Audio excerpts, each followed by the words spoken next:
It's one thing to stock up the boat when you're in a familiar place, with familiar stores, with familiar ways of transport.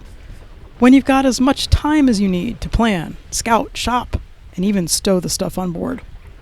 It's quite another to be doing that restocking on a timeline in an unfamiliar place. Hi, I'm Nika Waters, and welcome to the Boat Galley Podcast. Today I'm sharing some tips that I recently put into practice when we reprovisioned in Panama on a much tighter timeline than we were expecting. If you have questions about this, and really any other aspect of provisioning, have we got the course for you.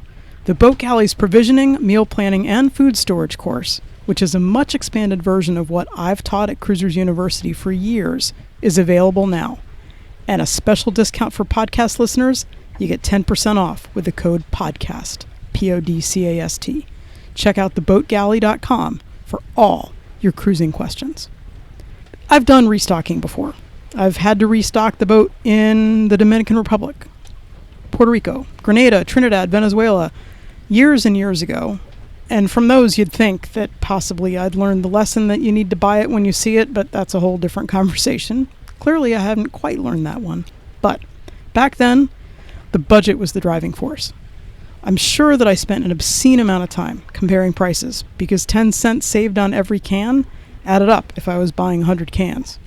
Still, though, I had all the time that I needed. I remember spending beautiful afternoons in the DR actually doing rum tastings with friends on boats just to see what our favorite was at a price point. I didn't have any pressure, though, in any of those places to figure it all out, get it all bought, stow it all away in a really short amount of time. That was not the case just a month and a half ago, in Panama, 2025. We had expected to have a 2-week lead time before my French Polynesia long-stay visa came through. We were watching people who had applied for theirs 2 weeks before I had applied for mine, and we figured once they knew that they had theirs, we had 2 weeks to leisurely research options, investigate available stores, buy our stuff. Yeah, not so much. That truncated into 4 days. We had 4 days to fully reprovision Calypso for not only a 5-6 week sea passage, but also for an extended time cruising around in an expensive country with limited food availability. Yeah, we're on passage right now to French Polynesia. So yeah, no pressure, 4 days, no problem. Oh my. So here are 4 tips for you. First of all, make your list. Focus on the crucial items. Exactly what these are will vary depending on your taste, your budget, and your intended cruising grounds. I can't tell you what the crucial items are because what is crucial for me might not be for you. Things that I needed to think about were, what do I need for the 5 weeks at sea? So making sure I had enough flour to be able to make bread was important, but I don't need to stock up with flour for a year because I can buy that in French Polynesia and it's not super expensive, so the rumors go.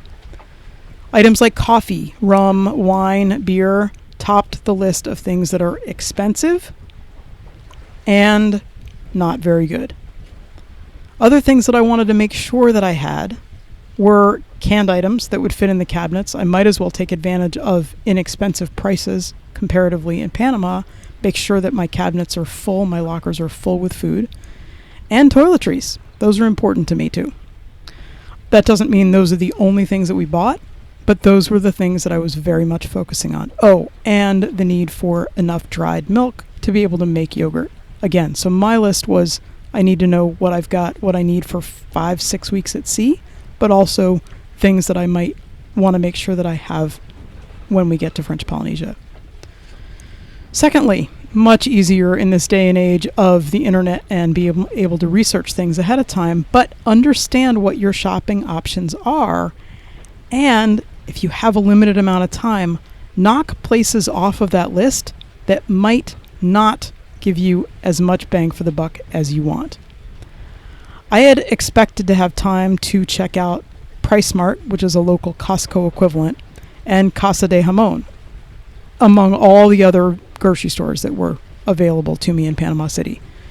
Casa de Jamon is a meat and cheese specialty store that people rave about in terms of quality of meat and kinds of cheeses, and they'll vacuum pack stuff specially for you.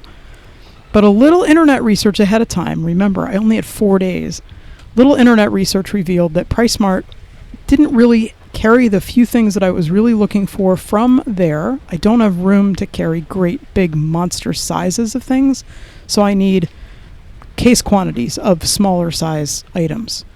In the States, Costco was my go-to for buying canned beans, but the website for PriceSmart, whether it was reality or not, the website did not indicate that they had those cases of canned beans that were really a main reason for me to go.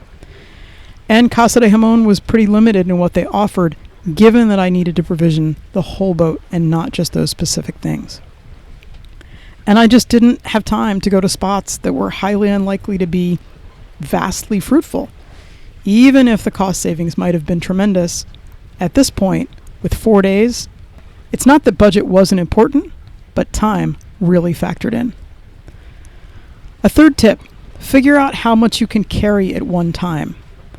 We have a total of 10 reusable grocery bags on Calypso, some sturdier than others, some more bulky than others, plus 2 backpacks. And how much we could carry in those, so weight also, was definitely a limiting factor in our grocery runs. We used Uber everywhere. We probably could have rented a car, but then we were adding the cost of renting the car, dealing with finding the car, driving around Panama City, getting to the stores, parking, coming back, parking. The time factor, actually, I think we probably wound up doing a better job using Uber, going everywhere. We'd go to one store each trip, and sometimes we did 2 trips a day.